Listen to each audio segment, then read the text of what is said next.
Today, in the Spanish state, a Supreme Court ruling was announced which is a direct affront to the human rights, including the right to assembly and to demonstrate, the freedom of expression and the right to a fair trial. This is unacceptable in the 21st century Europe.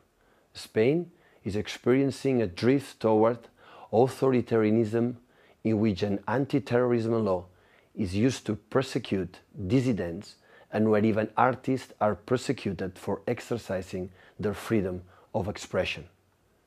The leaders who were convicted today represent the majority political parties and the most important civic entities in Catalonia.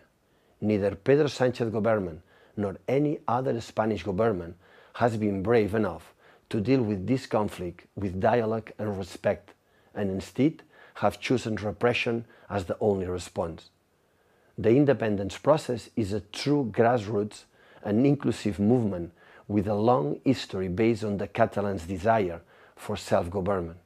Neither xenophobic nor selfish, this is a movement whose strength comes from a foundation based on pluralism and diversity.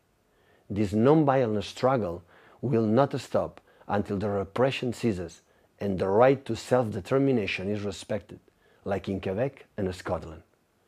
We demand that the Spanish government find a political and democratic solution. What we demand is Spain sit down and talk. We ask that international public opinion and civil society pressure their governments to intervene in this conflict in order to find political and democratic solutions.